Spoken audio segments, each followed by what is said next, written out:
Assalamualaikum warahmatullahi wabarakatuh. Innal hamdalillah nahmaduhu wa nasta'inuhu wa nastaghfiruh wa na'udzu billahi min shururi anfusina wa sayyiati a'malina may yahdihillahu fala mudilla lahu wa may yudlilhu fala hadiyalah. Asyhadu an la ilaha illallah wahdahu la syarika lahu wa asyhadu anna Muhammadan abduhu wa rasuluh. Allahumma sholli ala Muhammadin wa ali Muhammad amma ba'du. Kepala Sekolah SDIT yang kami hormati juga guru, Bapak Ibu guru, ustaz-ustazah yang berbahagia, mari kita senantiasa bersyukur atas nikmat Allah sehingga pada siang ini kita bisa hadir pada masjid ini dalam keadaan sehat. Salawat dan salam semoga tetap tercurahkan kepada Nabi kita Muhammad sallallahu alaihi wasallam. Langsung saja pada kesempatan ini saya diminta berbicara tentang akhlak Rasulullah sallallahu alaihi wasallam. Sebenarnya yang kita ketahui, Rasul itu pribadi yang dijamin akhlaknya paling agung, bahkan dari Allah Subhanahu wa taala. Wa innaka la'ala khuluqin azim. Sungguh engkau wahai Muhammad mempunyai akhlak yang agung. Ini adalah jaminan Allah Subhanahu wa taala kepada Nabi tentang kemuliaan akhlak beliau. Dan tidak ada di dunia ini makhluk seorang nabi pun yang mendapat jaminan seperti ini. Karena nabi pun hanya nabi kita saja yang memang ada pembersihan hati secara jasmani dan rohani. Bukankah Rasul ini ketika kecil beliau pun juga disucikan hatinya secara lahir. Ketika beliau kecil sedang bermain kemudian didatangi oleh dua malaikat. Kemudian malaikat itu duanya itu membaringkan kemudian membalah dada Nabi. Kemudian mengambil kotoran-kotoran hati, iri, dengki, angkuh, sombong diangkat, kemudian dimasukkan ke dalamnya adalah kasih sayang, kelemah lembutan. Kemudian dadanya dijahit kembali rapat seperti itu. Kira-kira operasi watak enten iki enten boten dunya niki selain beliau. Umpama enten pilih awake dhewe ngoperasi anak-anak niku sing kaya ngoten niku sing maksiat nakal niku wis dioperasi iki mari bisa. Ternyata operasi watak niku boten enten kejawi beliau sallallahu alaihi wasallam. Karena beliau ini diambil kotoran hati yang berada iri, angkuh, dengki, sombongnya diambil oleh Allah. Kemudian dimasukkan hatinya itu dipasang apa? Kelemah lembutan, kasih sayang. Dan ini tidak terjadi kepada makhluk selain beliau. Maka sebetulnya aneh gitu. Kalau Rasulullah SAW ini dijamin oleh Allah karena Allah sendiri telah membersihkan, mensucikan hatinya luar dalam. Ya jasmani dan juga rohani itu sendiri. Maka pantaslah beliau itu punya akhlak yang mulia. Bahkan ketika sahabat-sahabat pun bertanya kepada Aisyah tentang akhlak beliau, kana khuluqul Quran. Akhlak beliau adalah Al-Quran. Apa saja yang diperintahkan oleh di dalam Al-Quran, maka itulah sifat beliau. Apa saja yang dilarang Al-Quran, maka itulah yang menjadi yang dijauhi oleh beliau SAW. Sehingga pantas dia adalah orang yang paling agung dalam hal akhlak. Nah, karena beliau pun juga dibengkel, dioperasi wataknya, dioperasi kemudian juga beliau pun juga diberikan bekal untuk perbaikan akhlaknya dengan Al-Quran, maka dia utus oleh Allah untuk hal ini. Innama bu'istu liutammima makarimal akhlak. Atau di dalam redaksian solihal akhlak. Sesungguhnya aku diutus ini tidak ada lain adalah untuk menyempurnakan akhlak, untuk memperbaiki akhlak.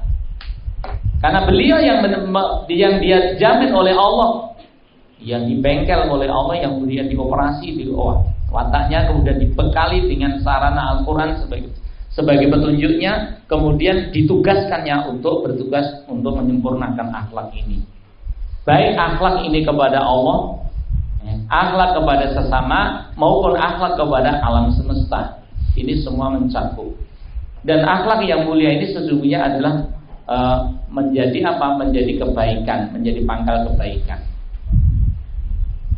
Ya. Sebagaimana kebaikan itu sendiri sumbernya dari itu akhlak yang terpuji. Nah, kebaikan di dunia ini juga sumbernya dari akhlak. Maka dikatakan oleh beliau sallallahu alaihi wasallam albir husnul khuluq. Sesungguhnya kebaikan itu adalah akhlak yang terpuji. Kebaikan itu akhlak yang terpuji. Wal ismu mahaka fi nafsik. Sedangkan dosa itu sesuatu yang menjadikan berat di dalam hati, sesak di dalam jiwa. Itu adalah keburukan semua. Wa karihta aytalla alaihin nas, dan tidak suka untuk dilihat orang. Berarti akhlak yang terpuji itu adalah termasuk kebaikan itu sendiri. Kebaikan. Bahkan nanti akan hadis ketemu innal birra yahdi ilal bir. Apa itu? Inna sidqa yahdi ilal bir, itu ada ayat seperti itu. Hadis itu. Jadi itu kebaikan itu adalah akhlak yang terpuji. Ya. Kemudian keutamaannya. Ya. Akhlak terpuji itu ada beberapa keutamaan. Yang pertama, ya, akhlak yang terpuji itu paling banyak memperberat amalan, timbangan di hari kiamat nanti. Rasulullah SAW pernah bersabda, "Ma min syai'in asqalu min mizanil mu'mini yaumal qiyamah." Tidak ada sesuatu yang lebih memperberatkan timbangan seorang mukmin di hari kiamat min husnil khuluq. Jadi akhlak yang terpuji, budi pekerti yang mulia ini adalah paling banyak memperberat timbangan amal. Padahal timbangan amal itu menentukan kemuliaan seseorang. Fa amma man thaqulat mawazinu fa huwa fi 'aisyatir radiyah. Padahal beratnya timbangan kebaikan itu akan menjadikan seseorang itu fi 'aisyatir radiyah, dalam kehidupan yang diridhoi, dalam kehidupan di surga. Maka sarana memperberat timbangan kebaikan, dan timbangan kebaikan itu adalah akhlak yang terpuji. Kemudian akhlak terpuji itu juga termasuk paling banyak memasukkan seseorang ke surga kemuliaannya. Su'ila Rasulullah SAW an asari ma yudkhilul jannah. Rasulullah pernah ditanya, apa saja yang paling banyak memasukkan seseorang ke surga? Beliau jawab, taqwallahi wa husnul khuluq. Yang paling banyak memasukkan ke surga adalah ini, takwa kepada Allah dan juga akhlak yang terpuji. Jadi akhlak yang terpuji ini sarana seseorang bisa menjadi kunci masuk surga. Kemudian yang berikutnya, akhlak yang terpuji itu bisa sederajat dengan ahli ibadah. Tersederajat dengan ahli ibadah. Sebagaimana beliau sallallahu alaihi wasallam, innal mu'mina la yudrika bi husnil khuluqi darajata sha'im wal qa'im. Sesungguhnya seorang mukmin yang memiliki akhlak yang terpuji itu mencapai derajatnya ahli sholat, ahli puasa. Jadi akhlak yang mulia itu menempati derajatnya ahli ibadah, bahkan melebihinya, ya, melebihi dari derajatnya ahli sholat, ahli ibadah. Meski ini tidak dipisahkan, ya, menyamai derajat melebihi derajat tidak harus dipisahkan. Apakah dengan demikian kita hanya mengutamakan akhlak saja tanpa dia ibadah? Tentunya tidak. Karena apa? Ini pun tidak bisa dipisahkan. Hanya saja derajat orang yang berakhlak mulia ini, berakhlak terpuji itu adalah derajatnya ahli ibadah. Ya, melebihi, bahkan dia melebihi ibadah. Melebihi ahli ibadah sendiri. Karena apa? Pada hakikatnya agama ini, ibadah itu adalah ternyata merupakan implementasi dari akhlak itu sendiri, akhlak kepada Allah Ta'ala. Kemudian akhlak yang terpuji itu juga termasuk dijamin baginya itu rumah di surga. Ya, Rasulullah SAW pernah bersabda, "Anna zaimun bi baiti fi rabbil jannah." Saya akan menjamin kalian itu masuk ke surga, rumah di surga yang paling bawah. Liman tarakal mira wa in kana muhiqqan. Sesungguhnya aku jamin kalian itu surga yang rumah di surga yang paling rendah bagi orang yang mau meninggalkan perdebatan meskipun itu benar. Artinya apa? Perdebatan yang cenderung kepada kerusakan, perdebatan yang sudah menunjuk kepada husuman yang menjadikan dia jorok buruk. Maka perdebatan seperti itu hendaklah dihindarkan meski itu benar. Padu niku ya oleh, padu niku boleh di mana saja boleh. Tetapi kalau sudah mengarah kepada kotor, kemudian jorok dan kekerasan, ya harus berhenti. Dan itu berhenti dari padu yang model seperti itu, dijamin baginya itu surga meskipun rumah surga yang di bawah. Kemudian wa baitin fi wasatil jannah liman tarakal kadzib. Allah akan menjamin baginya surga, rumah di surga pertengahan bagi mereka yang meninggalkan dusta. Wa in kana mazihan, meskipun itu hanya guyonan kan gitu. Meskipun hanya senda gurau. Meski hanya senda gurau, kalau itu berisi tipuan, maka sesungguhnya telah ia merupakan pendusta. Wailun, Nabi sallallahu alaihi wasallam di hadis yang lain, wailun, sungguh celaka, binasa. Nah, orang yang apa? Orang yang berdusta, alladzi yakdzibu liyudhaka bihin nas. Orang yang dia berdusta untuk memancing gelak tawa orang. Jadi kadang nggak sedikit pentas di masyarakat kita ini, baik itu campur sari dan sejenisnya, lawak dan sejenisnya, maka dia nggak sedikit dia berdusta dalam rangka apa? Untuk memancing gelak tawa.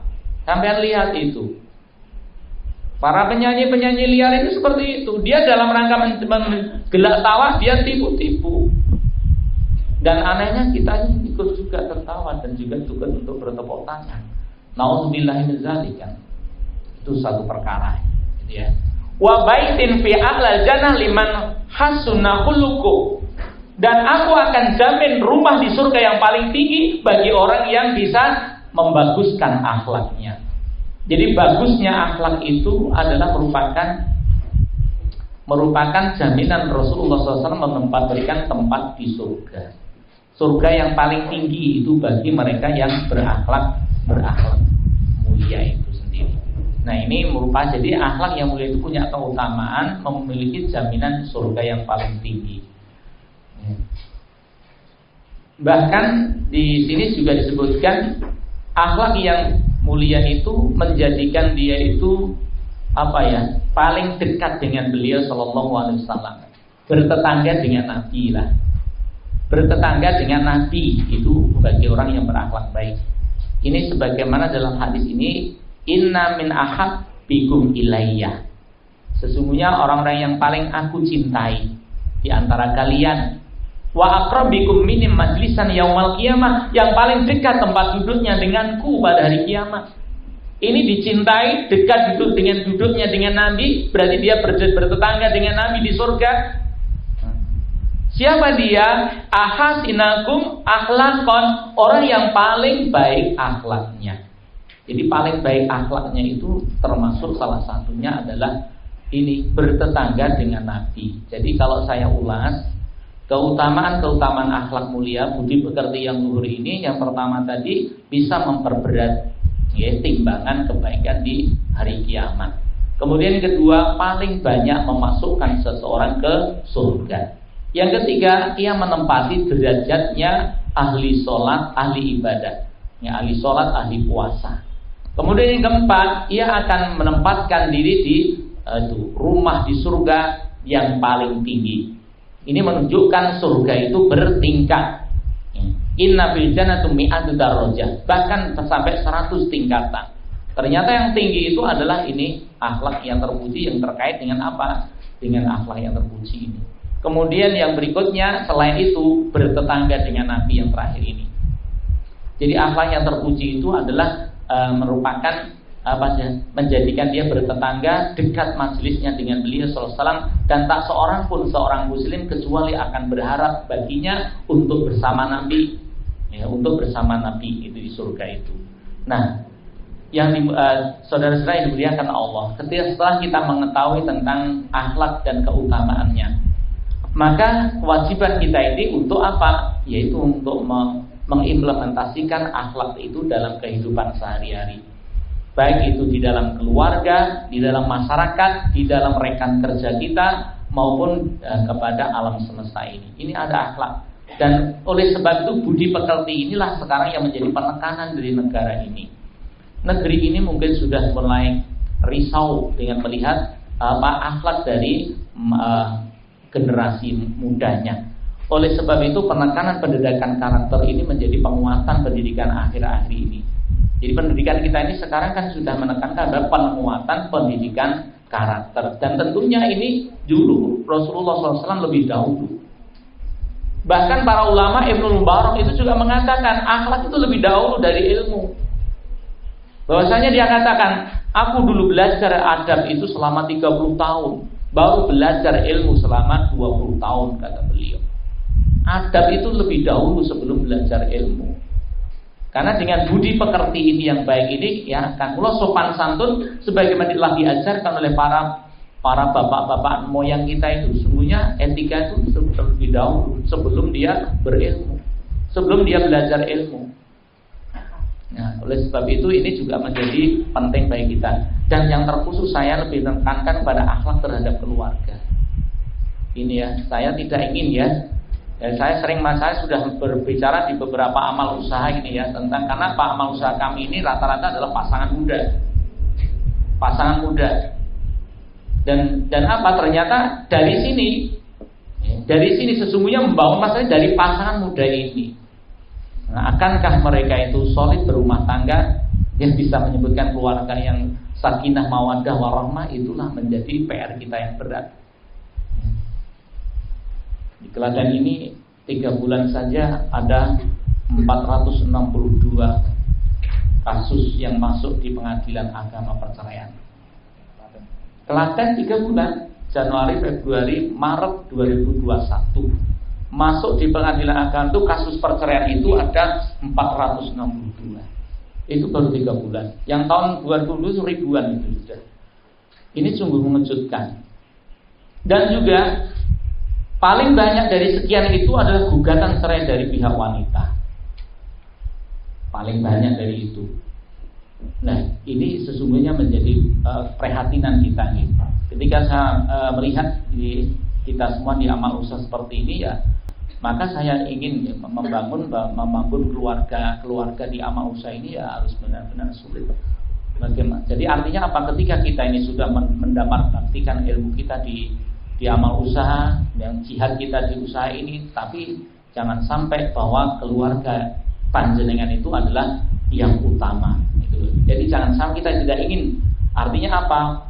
Jihad Anda di amal usaha, perjuangan Anda di amal usaha itu sampai akhirnya dia harus menjadikan itu keluarga yang mengapunten terjadi seperti itu. Maka inilah mari kita juga lihat di sini.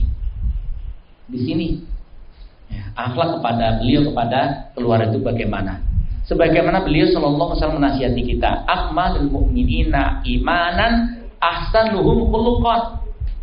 Sesungguhnya kesempurnaan iman seseorang itu, imannya seseorang yang paling sempurna itu terletak pada akhlak yang terbaik, yang terpuji. Wa khiyarukum khiyarukum linisaikum, dan akhlak yang terpuji itu terletak pada apa? Sebagaimana dia bersikap kepada wanita-wanita mereka, istri-istri mereka, keluarga mereka. Ini penting sekali. Dan ini kita memang harus menempatkan diri. Inna lin nafsika alaika haqqon, wali ahlika alaika haqqon, wali rabbika alaika haqqon. Sungguhnya kamu itu punya hak kepada dirimu sendiri. Kamu juga punya hak, punya kewajiban kepada keluargamu, punya hak, keluargamu punya hak atas kalian. Jasad fisikmu punya hak atas kalian. Tuhan pun punya hak atas kalian. Maka kita harus menempatkan semua itu sesuai dengan proporsinya. Sebaik-baik iman seseorang itu yang terbaik kepada wanitanya, keluarganya. Ini yang menjadi pesan yang utama beliau SAW. Memang dulu kita itu ketika mau menikah, kalau di pengajian mandang saya itu tunkahul mar'atul arba. Memang kita dulu nikah itu kan wong kuwi kan milih bojone paling orang papat ning itu napa. Li maliha, mungkin karena apa? Karena kekayaannya. Li hisaniha, li hisabiha, atau karena apa? Nasab mereka, keluarga mereka. Au li jamaliha, atau karena apa? Kecantikannya. Au li diniha, atau juga karena agamanya. Maka fatfar bidati din taribat yadak. Pilihlah agama, pertimbangan agama, maka itu akan menjadikan kalian beruntung. Imam Al-Qurtubi, hadis ini bukan berarti ini hanya hadis ini berita. Hadis ini kalimat berita. Artinya berita secara umum dikatakan paling banyak orang itu biasa menikah itu karena itu. karena harta, karena kecantikan, karena kedudukan ataupun nasab, karena agama itu. Maka kemudian tidak mengapa dia memilih wanita itu karena kecantikannya, nggak apa-apa, boleh, silahkan, malah dianjurkan. Ya milih yang cantik misalnya, yang mungkin itu. Tapi pertimbangan agama itu tidak hilang. Artinya agama itu juga paling dominan meskipun boleh dia memilih itu. Ini sing belum nikah dia, kayak belum nikah dia jenengan don duwe kriteria Pak. Mas, sampean dia kan ya duwe kriteria lah nikah dia. Aku son yang dibujuk yo sing ayu, sing solehah, sing setia, sing pinter lagi, apa meneh. Kriteriane ngajak diri oke. Kira-kira kriteriane jenengan iku pun wujud napa dereng? Pun wujud napa dereng? Dereng duwe. Sing wis duwe niku, sing duwe niku wujud napa mboten? Nah, pun wujud. Kita ucapkan selamat kalau mereka sudah berwujud. Artinya kriterianya itu ada. Ning nek kowe ngenteni kriteriamu kuwi kok nganti tuwek sampe ora bakal sido rapi. Sing do arep nunggu-nunggu kriteriamu kuwi ora bakal tekan. Nggih, ora bakal ketemu kriteria jenengan itu sempurna, itu enggak ada, karena di dunia ini enggak ada wanita sempurna kecuali 2 orang.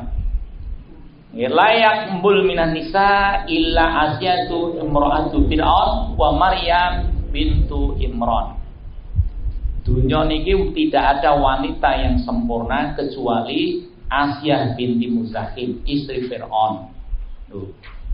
2 adalah Maryam binti Imran, ibunda Isa al-Masih.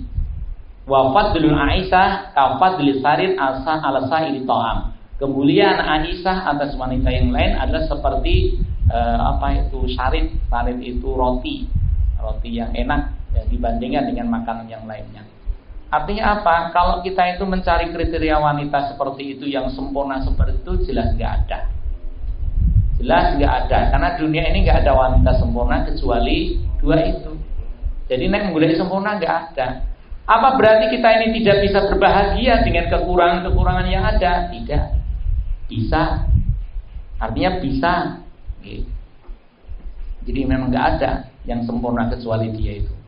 Kalau begitu apa kita bisa sempurna dengan kekurangan-kekurangan itu? Bisa. Karena Rasulullah pernah bersabda, la yafraq mu'minun mu'minatan in kariha minha khuluqan radiyam minha akhar. Janganlah kalian itu meremehkan ataupun bersedih hati oleh sebab kekurangan pasangannya. Ojo susah kebacut rabi jebulane ora kaya kriteria sing wis ditetapke biyen. Karena apa? In kariha minha khuluqan, jika kalian itu tidak menyukai sebagian akhlak buruknya, maka kalian pasti akan mendapatkan kebaikan yang lainnya. Itu pasti. Jadi nek mau kalau sang suami mengidam-idamkan istri yang sempurna, enggak pernah akan ada. Tetapi istri yang kurang sempurna, yang ada kekurangan itu, di balik itu ada pun kesempurnaan, ada kebaikan. Ada kebaikan. Mungkin bojone ora ayu, ning delalah gemati, setia, lomo. Anake yo akeh pinter masak. Ngoten, pinter masak anake akeh sehingga dia menjadikan banyak. Itu bisa jadi. Mungkin bojone iki napa ora iso masak. Ning ayu. Setia. Loh, mesti ada kebaikannya. Pasti itu ada kebaikan itu, maka ambil kebaikannya, ya, singkirkan keburukannya. Jadi jangan melihat keburukan saja. Jangan melihat keburukannya saja. Tuh, kalau hanya dilihat keburukannya, ya jelas nggak pernah Anda dapatkan, mesti selalu ada. Tapi kebaikannya di balik itu pasti ada yang menyenangkan. Mungkin itu menjadi pedoman kita para suami. Ya, hendaklah kita ini seperti itu. Lihatlah yang baiknya. Rasulullah SAW pun juga mencontohkan kita yang dalam satu hadis yang bagus. Gitu. Suatu hari Aisyah bercerita, qala li Rasulullah SAW. Dia berkata, inilah a'lamu idza kunti anni radiyah wa idza kunti alayya ghadbe. Ya Aisyah, anggo kuwi ngerti aku kuwi tamat ngerti nek sliramu dong seneng, lan tamat uga nalika sliramu kuwi nesu. Loh, padahal kita itu mbedake nesu kalau seneng kan cetha nggih. Mboten jenengan kuwi bapak-bapak, iki nek bojone nesu karo ora nesu ketok cetha mboten? Cetha. Ketok nggih, ketok. Berarti memang sehat karo Aisyah. Sehat karo Aisyah. Aisyah niku nesu karo mboten nesu niku mboten beda, Pak. Sehingga Nabi itu sangat jeli. Nitik Aisyah nesu kaya ngapa iku angel. Tapi dia bisa, pengamatan beliau itu bisa. Apa biasa beliau bisa mengamati Aisyah ketika, ya Aisyah, aku tahu ketika kamu sedang ridho dan aku tahu ketika kamu sedang marah. Maka Aisyah pun kemudian bertanya, min aina ta'rifum? Dalik wahai ya Rasulullah, kan Aisyah pundi jenengan kok saged nonton ngerti kula niku nesu, kula niku ridho wahai Rasulullah. Nah, maka beliau sallallahu alaihi wasallam kemudian menjawab, amma idza kunti anni radiyatan faqalat fataqulina la wa rabbi Muhammad. Yang kowe atimu akeh seneng kuwi nek sumpah biasanya nyebut demi Tuhan Muhammad.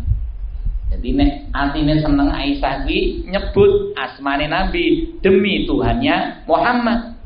Wa idza kunti ghadbai qulti la rabbi Ibrahim. Nek kowe adek ora seneng atimu, kuwi nek sumpah demi Tuhan Ibrahim, ora gelem nyebut nama Nabi. Bedane mung niku. Liyane ora ning bedane. Maka ajal ya Rasulullah, ma'azuru ila ismat. Benar wahai Rasulullah, sesungguhnya aku tidak mampu untuk marah untuk meninggalkanmu kecuali hanya nama. Artinya apa? Ya nesu ning yo liwat lho, Mbak. Tetap masak, tetap ladi, tetap berhias kepada suaminya. Kamare ora dikancing, ora mulih, enggak gitu. Aisyah, coba lihat itu ya. Nek kita itu kan ketok ya Bu. Nesu ketok orang liwat kan mesti akeh nesu. Nesu, lawange rada dijengleng ke sithik. Leng. Rada piringe rada, lagi Aisyah rada diserokke. Ron. Ketok banget ta berarti kan gitu. Berarti kan iki generasine Aisyah rada isih ado. Maka isih perlu ngaji terus-menerus ini ya. Karena kita masih jauh dengan Aisyah. Aisyah enggak ada bedanya. Ning ngono wae Nabi bisa mengambil, bisa teliti, bisa melihat seperti itu. Sampai dia katakan, "Loh, ternyata itu hanya tidak nyebut namanya saja. Nama ide kan apa-apa menggunakan sarjana. Bahkan aja meneh jeneng-jeneng kan wonten wis rada gedhe ngono kae. Mulai bojone wong nggonku ning namu yu. Wong nggonku. Padahal biyen iki beb. Yang bareng wis anu iki golek tangga wong nggonku ning namu yu tur banter. Kok kadoan sih sa. Aku mbaten ae akeh nesu bojone. Ora gelem jero jenenge iki. Contoh. Jadi itu beliau SAW sangatlah mengambil melihat melihat sisi kebaikannya dan juga mengambilkan. Bahkan ketika beliau istri-istri beliau itu sedang marah, itu kan pernah terjadi kisah.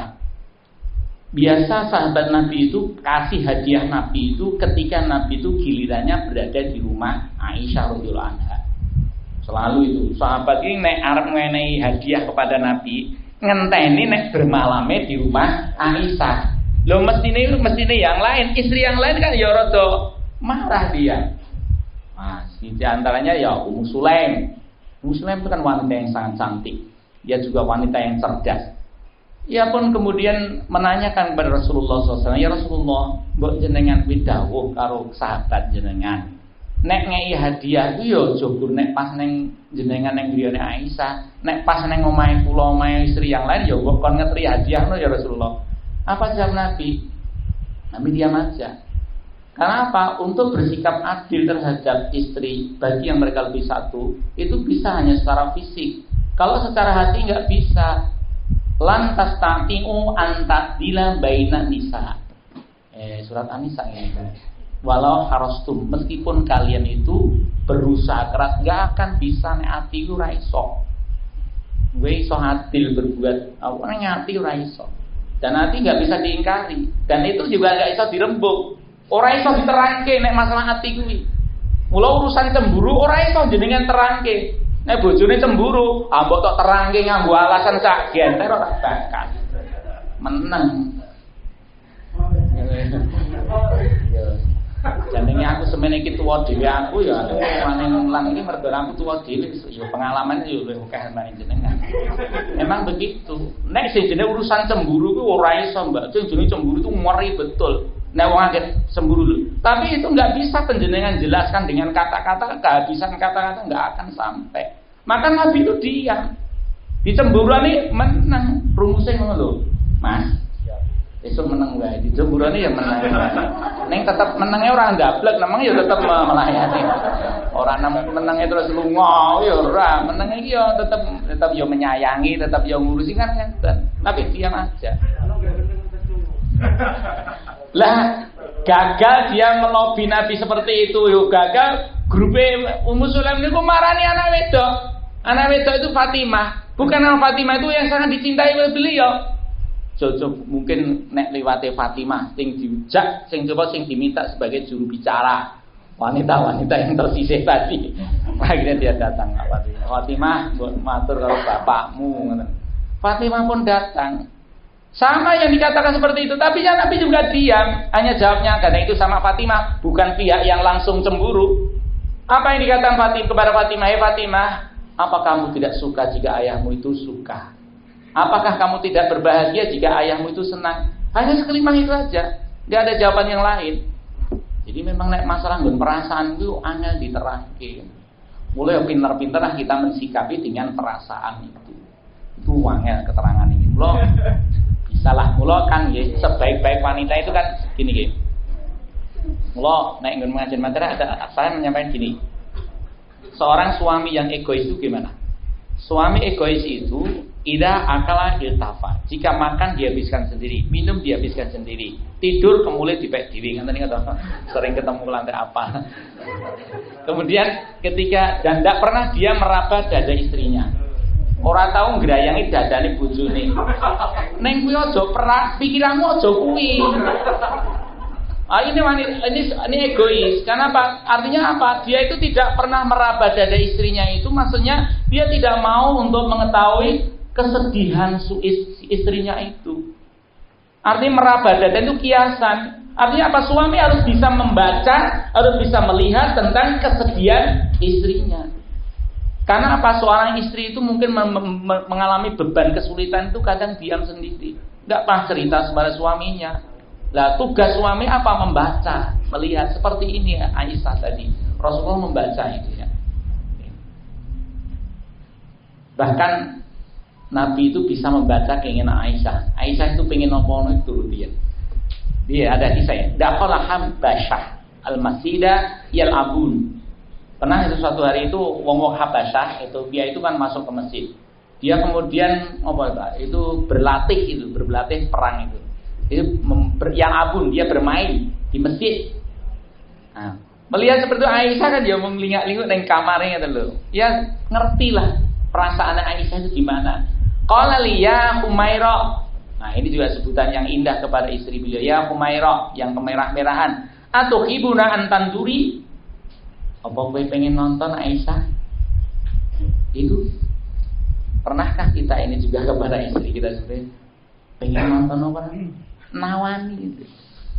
Pengen nonton, jangan biarkan istri itu berangkat sendiri. Mangkat piknik dhewe tok kon mangkat dhewe malah. Ya iso ki pengen ya diterki ini lho. Lah terus niki ditawani oleh Nabi. Pengen nonton Aisyah? Nggih. Ini diajak beliau sallallahu alaihi wasallam, diajak dia nonton, dilindungi di balik beliau sallallahu alaihi wasallam. Artinya dia tidak membiarkan istrinya itu sendirian, tapi apa? Dia ajak. Itu beliau. Jadi memang kemesraan beliau sangat luar biasa sehingga ini menjadi teladan kita semua. Akhlak beliau dalam rumah tangga itu sebagiannya. Bahkan Aisyah, kuntu antasilu anna wa Rasulullah sallallahu alaihi wasallam min ina'in wahidin. Nggih. Wa nahnu junuban. Sudah tahu porong iki, Wan. Aku kuwi nabi. Maksudnya Aisyah itu cerita, aku itu mandi dalam satu bejana bersama beliau sallallahu alaihi wasallam ketika, dan pada saat itu beliau sedang junub. Mandi bersama dengan Aisyah. Ya. Kok jorok kan misalnya enggak gitu. Ternyata enggak apa-apa. Nah, mungkin kau pikir, lah kau urusan yang pertanyaan mungkin enggak pikir ya, dipikir di kan. Lah, bagaimana hukum melihat menurut saya mungkin kemaluan dari pasangannya? Dan yang ini kan mesti ya kan harusnya bareng loh itu. Bahkan Aisyah itu memandikan beliau sallallahu alaihi wasallam. Bahkan di hadis yang lain juga demikian. Di Zainab itu menutupi beliau sallallahu alaihi wasallam dengan kain mandinya. Dan Zainab itu ngerti betul apa yang dilakukan Nabi ketika mandi junub itu. Sampai ada pelajaran mandi junub itu Zainab menceritakan karena nutupi gitu. Nutupi ning ketok. Nutupi dari pandangan luar, tapi kan beliau sendiri melihat. Lah artinya apa? Sampai sejauh itu perhatian beliau sallallahu alaihi wasallam kepada istrinya itu. Sedang kita mungkin masih sangat jauh ya. Mungkin kita ini sangat egois pada istri kita. Kita nggak sadar ya, kesuksesan kita itu ada istri di rumah. Ya, kesuksesannya itu ada istri di rumah. Mungkin saya bisa lantang berbicara di muka umum atau misalnya saya bisa lantang berdakwah, tapi di balik itu ada istri di rumah yang senantiasa menyiapkan menyiapkan makan, menyiapkan apa saja, membersihkan, senantiasa nggak bisa. Iya, langking itu jadi nggak ada. Dan itu orang yang ketok ini. Mungkin nek sing dateng mriki do ketok nyambut gawe. Sing nang omah ya ketok kerja ya. Jadi nang omah dia itu kerja. Wanita ini. Padahal mulai dari melek mripate wanita ini ya sampai dia itu enggak akan ada habis pekerjaan itu. Maka itulah yang harus kita hayati, bahwasanya masing-masing harus bisa untuk menyadari tentang ini. Kemudian nah Rasulullah sallallahu alaihi wasallam ayatruqal rajulu ahlahu lailan. Ini koyong sinetron ya. Sinetron ya kadang kan wong iki curiga karo bojone, terus masangi CCTV atau sejenisnya atau ngawat-awati. Utawa mane pamite lunga ning jane mung arep ngindik. Ora oleh ngono kuwi, Pak. Rasulullah melarang seseorang mendatangi istrinya pada malam hari, maksudnya mengindik itu loh. Dia pergi, pergi, tetapi dia mengawasi istrinya. Apa yang akan dilakukan, curiga pada istrinya, itu nggak boleh. Bojone kok ngomah kok CCTV dikari njoba gurung ngawasi mbok ana nang maling pencurian ya. Ajar katen nggih. Tapi nek CCTV kok niate masang gurang nonton bojoku engko eneng wong njoba ala itu loh. Itu nggak boleh. Nggak boleh sampai sejauh itu memata-matai istri atau mematai suami, itu juga nggak boleh. Bojone kerja mangkat nek rada mangkate kok necis pakai minyak wangi, moko biasanya ora ditotke. Ampun ngoten, Mbak. Nek ngoten dinasihati aja. Rasulullah melarang seperti itu. Kan ini kan gak sinetron kan, dari ini sering melihat seperti itu. Ya, enggak perlu begitu. Karena itu jangan sampai dibiarkan terjadi, tetapi dia harus menasihati. Karena kalau tidak, ia akan menjadi seorang laki-laki yang dayus. Siapa dayus? Alladzi yuqidul khabsa ala ahli. Seorang laki-laki yang membiarkan istrinya berbuat serong, maksiat, itu adalah dayus. Saking cintanya kepada istri, saking sayangnya kepada istri, sehingga dia tidak mau untuk menegur keburukannya, maka ini laki-laki dayus. Haramallahu alaihi jannah, dia haram baginya surga. Demikian juga wanita ibu-ibu biyen nggih ngaten jenengan Mbak, mesti nalika legan biyen ya duwe kriteria seorang suami. Aku sesuk nek duwe suami iki ya duwe suami sing ganteng, bagus, sugih, ngoten nggih, gagah, setia, ngoten nggih. Mati lemah lembut, was kriteriane diri. Kriteriane jenengan pun wujud dereng Mbak. Pertanyaan ngak ngoten lagi. Nek jenengan ngenteni kriteria niku wujud kabeh, ora bakal ketemu sak urip. Artinya apa? Untuk bisa bahagia ndak harus kita itu sempurna. Nggih. Catat, untuk bisa bahagia ndak harus suami atau istri itu tanpa cacat. Untuk bisa masuk surga tidak harus suami dan istri yang hidup itu. Asia binti Muzahim, dia itu penghuni surga yang tinggi. Karena apa? Bahkan suaminya itu durhaka kepada Allah. Jangan buat alasan karena suaminya nggak mau sholat, terus dia itu menelantarkan dirinya. Jangan beralasan ketika istrinya nggak mau ibadah, kemudian suaminya terus malas untuk beribadah. Tidak bisa. Karena apa? Kekurangan istri suami tidak berpengaruh kepada dirinya ketika dia telah. Artinya tidak harus sempurna kita itu untuk bisa bahagia. Bahkan ambillah itu kebaikan. Karena apa? Kalau kita mencari kekurangannya jelas banyak. Jelas banyak. Tapi kalau dia mencari kebaikannya, maka dia bisa bersenang-senang dengan itu. Bersenang-senang meski di tengah kekurangan cacat yang dialami itu. Sehingga dia terhindar dari sifat untuk mengeluh atau keluh kesah. Sebagaimana Rasulullah sangat mencela hal ini. Tasaddaqna ya ma'syarun nisa fa innakunna aktsara min hatabi jahannam. Wahai para wanita, bersedekahlah kalian karena kalian itu paling banyak penghuni neraka. Itu sabda Nabi, riwayat Bukhari dan Muslim. Kalian itu paling banyak penghuni neraka. Seorang wanita pun berdiri, ya Rasulullah, lima ada, kok pulau paling banyak penghuni neraka? Li'annakunna tukfirna syakah wa takfurnal asir. Karena kebanyakan kalian itu selalu mengeluh. Karena melihat suaminya hanya kekurangan.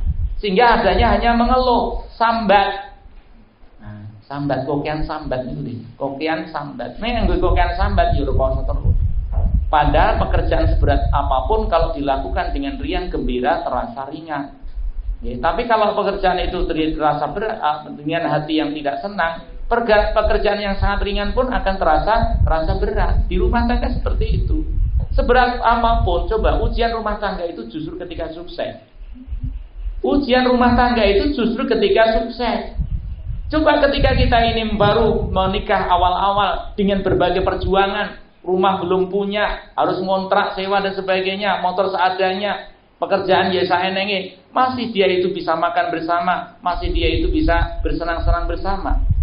Tapi giliran nanti ketika suksesan sudah melanda, ketika kebaikan, ketika rizki itu sudah diberikan, justru tidak sedikit dari mereka terjadi itu. Terjadi itu, Pak. Kasus guru-guru yang seperti itu juga justru seiring dengan itu peningkatan pendapatan kemarin, sertifikasi menagih itu juga akses lain juga seperti itu.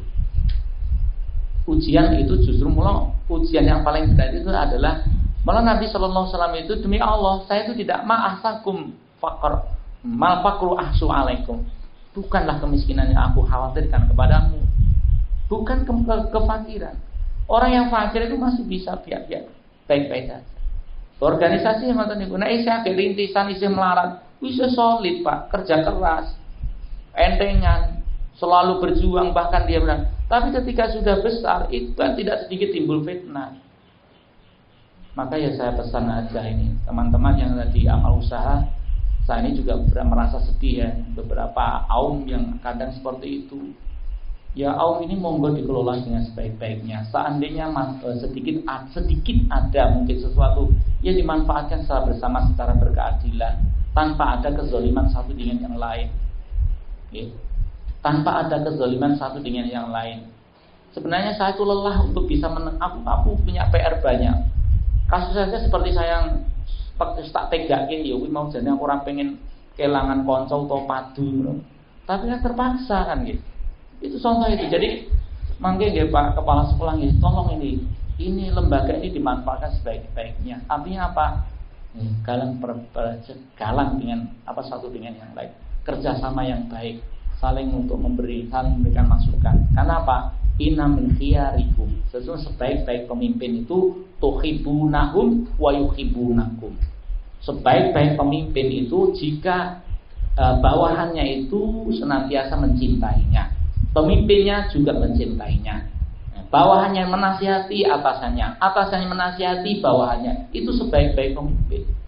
Kalau tidak ada ini mati tidak ada kebaikan. Allah minta gitu.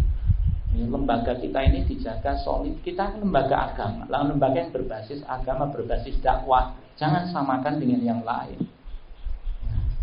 Jangan sekarang monggo seandainya ada sesuatu yang memang itu perlu menjadikan itu kebahagiaan kepada Anda, ya monggo dibicarakan yang baik-baik, kemudian saling menerima satu dengan yang lain. Nah itu Pon, ini saja saya belum meneruskan, nanti saya share aja ini untuk materinya nggak selesai karena waktunya masih banyak. Mungkin ini sudah waktu tanya jawab mungkin ya. Ya, sampai jam berapa Tan? Sampai jam 2. Masih ada seperempat jam mungkin ya, mungkin ada pertanyaan ya, silakan.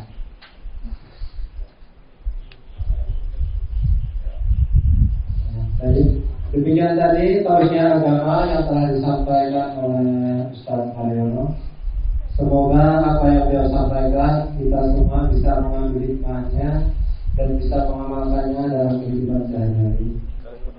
Memasuki acara selanjutnya yaitu tanya jawab. Monggo di sini mungkin para ustaz atau ustazah ada yang mau ditanyakan, monggo, karena mungkin keterbatasan waktu mungkin di sini untuk penanya saya batasi dulu. Untuk perwakilan yang ustaz satu penanya, yang ustazah satu. Monggo dipersilakan.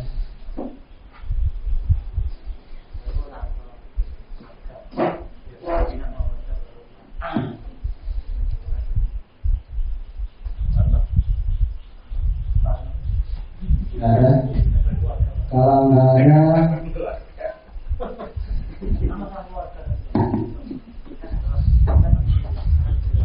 monggo ustaz saja. Kalau nggak ada mungkin saya mewakili saja. Ini menarik sekali Ustaz. Tadi Ustaz menjelaskan terkait masalah adil terhadap istri ya. Jadi di sini mungkin kalau yang menerapkan syariat berikan. Jadi yang saya tanyakan Ustaz, ini masalah orang yang berpoligami Ustaz. Ini kita berbicara masalah adil Ustaz. Tadi untuk masalah keadilan mungkin kita kalau untuk berbuat adil, kalau untuk masalah pembagian materi mungkin bisa ya. Kalau seumpamanya pendapatannya 5 juta, kalau istrinya 2, berarti 2,5 juta saja. Kalau untuk pembagian hari, kalau dalam 1 minggu itu ada 7 hari, berarti satu istrinya 3 hari, satunya sendiri saja. Itu mungkin kita bisa adil saja. Untuk masalah pembagian hari sama materi saja. Yang saya tanyakan untuk masalah hati tadi Ustaz menjelaskan untuk masalah hati, perasaan itu nggak bisa ada. Nah kalau kita nggak bisa adil dengan istri kita kan, itu konsekuensinya apa Ustaz? Soalnya kalau kita lihat Rasulullah dulu, Aisyah pernah cemburu terhadap Rasulullah ketika Rasulullah menceritakan kebaikannya di keluarga. Moga Ustaz.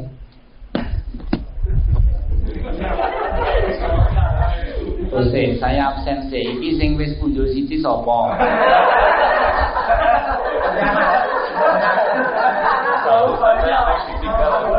Ya. Jadi memang di dalam surat Nisa itu lantas yatimu antailu bainan nisa'i walau harastu. Fala tamilu mailan. Tetapi minimal janganlah kalian itu condong kepada salah satu sehingga mentelantarkan yang lain. Surat An-Nisa hanya begitu aja.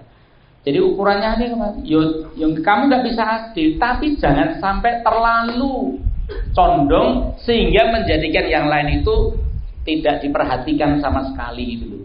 Ya memang tadi memang itu pembagian hari sudah, uang sudah, rumah sudah. Tapi kecondongan itu janganlah terlalu. Jadi ukurannya itu ukuran relatif. Jadi fala tamilu kulamailah. Jadi janganlah terlalu condong salah satu sehingga menjadikan yang lain kalmu alaqah, seperti tergantung. Artinya itu aja. Jadi penjelasan Aisyah itu ya begitu. Dah tambah ingin ini mau gandeng renek sing takon. Itu ya jadi itu. Jadi tadi saya datangnya. Terus itu jadi adil di rumah itu adil, tapi adil itu jadi yang bisa fisik. Karena apa? Allah tidak membebani sesuatu kecuali sesuai kemampuannya. Sedangkan hati kan sangat sulit. Tetapi jangan sampai terlalu mencondong sehingga menjadikan yang lain itu tersia-siakan itu. Nabi itu kalau di rumah itu seperti apa? Telah ditanyakan kepada beliau sallallahu alaihi wasallam tentang itu. Kana yasna'u Rasulullah sallallahu alaihi wasallam idza kana indak. Baik Aisyah, sebenarnya apa yang dikerjakan beliau ketika di rumah? Nenek rumahnya apa tahu Aisyah? Ma yaf'alu ahadukum fi mihnati ahli. Beliau itu kalau di rumah itu juga bekerja dengan pekerjaan rumah. Ini penting ya, kadang-kadang mungkin kita ini sudah sangat super sibuk, mungkin kita ini punya kedudukan sehingga kalau di rumah itu ya sepertinya berpangku tangan, tak peduli dengan istrinya. Ternyata beliau itu paling sibuk, paling sibuk juga. Kedudukannya sangat mulia di tengah-tengah kaumnya, tetapi beliau sendiri kalau di rumah apa? Beliau juga mengerjakan pekerjaan-pekerjaan rumah. Ayah sifu naklah, menjahit sandal, wayuhitu saubah, menjahit bajunya, werfa'u dalwah, juga menimbahkan air untuk Aisyah.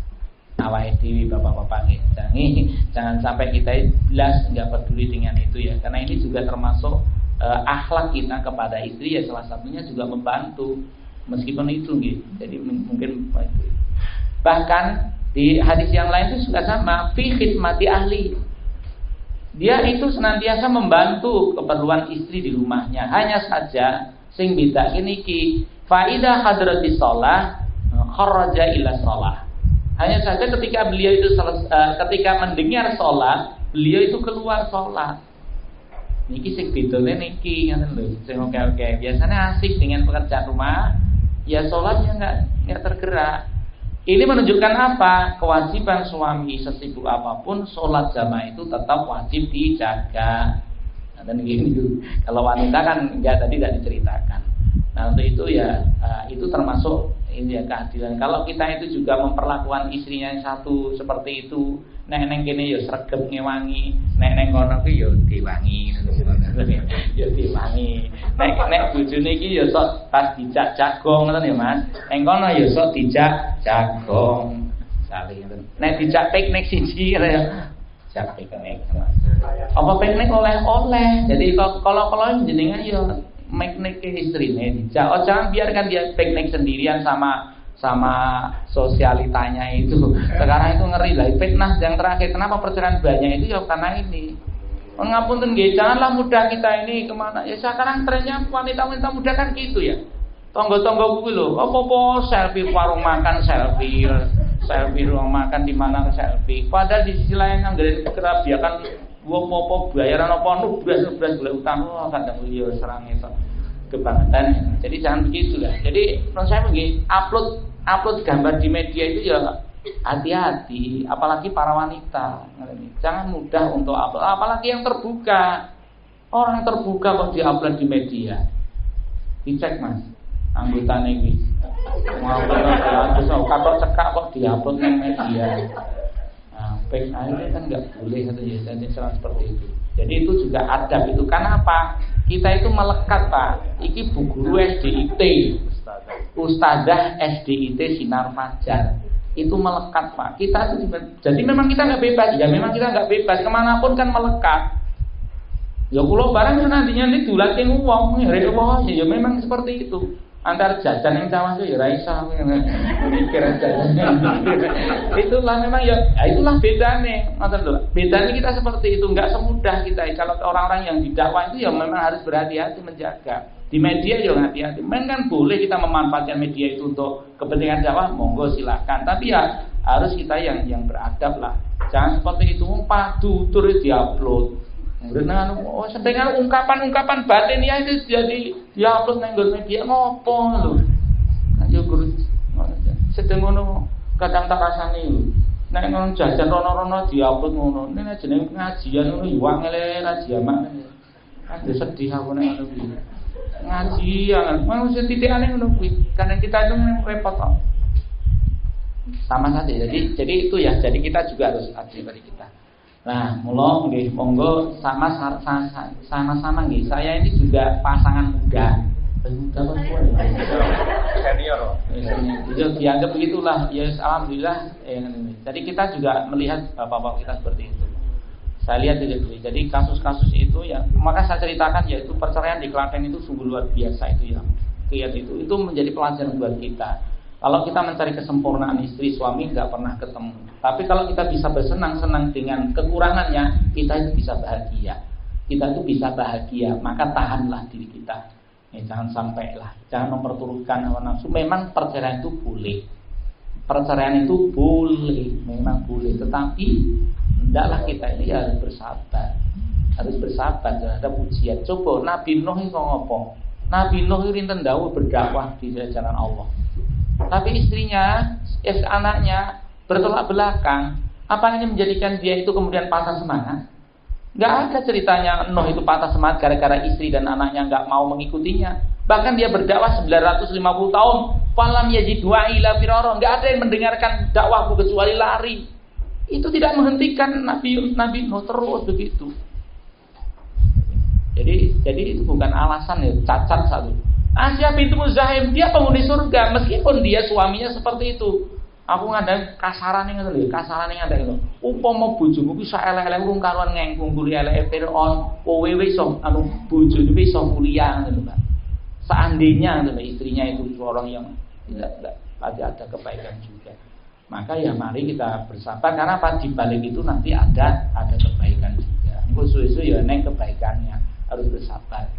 Dan kita juga demikian ya di amal usaha ini yo nggih. Rumah tangga ini yang baik ini menjadi cermin juga. Kalau ngomong Pak Palangi, perhatikan juga biar rumah tangganya. Jangan sampai kesibukan kita di SDIT ini sampai kemudian kita itu sangat mentelantarkan, mencuekin dengan kewajiban mereka kepada suami. Kata kalau Anda sudah kesini sudah mendapat izin suami, ya sesuai yang telah diizinkan oleh suami. Selebihnya itu ya kita memang harus lebih optimal kepada suami kita. Demikian pula panjenengan suami juga demikian. Harus pokoknya monggo lah. Saya tidak ingin terdengar lagi lah kasus-kasus seperti ini. Kasus-kasus yang ada di rumah tangga dari awam. Karena anak ini juga cermin dari kita semuanya. Kesuksesan SDIT ini juga kesuksesan tidak hanya output yang dihasilkan, tetapi apa? Seluruh sivitas akademika di sini juga akan menjadikan teladan kita semua. Bukankah murid kita ini mengambil teladan kita semua? Anak-anak murid saya pun juga teladan kita semua, guru-gurunya. Gurunya akan jadi teladan. Bagaimana di masjidnya, bagaimana di jalan. Kita itu dilihat oleh murid-murid kita. Kita ini dilihat oleh wali murid kita. Coba kalau kita itu merasakan seperti itu, masa kita mau mengabaikan sesuatu kebaikan, akhlak yang terpuji? Maka dimanapun kita dilihat. Nah, itulah neng api apa sebagai kontrol kita. Oh iya, berarti kita beda karo liyane. Jangan samakan kita dengan yang lain. Kita harus beda. Kenapa? Kita berada di lembaga dakwah. Sekian aja, tambang saja. Assalamualaikum warahmatullahi wabarakatuh.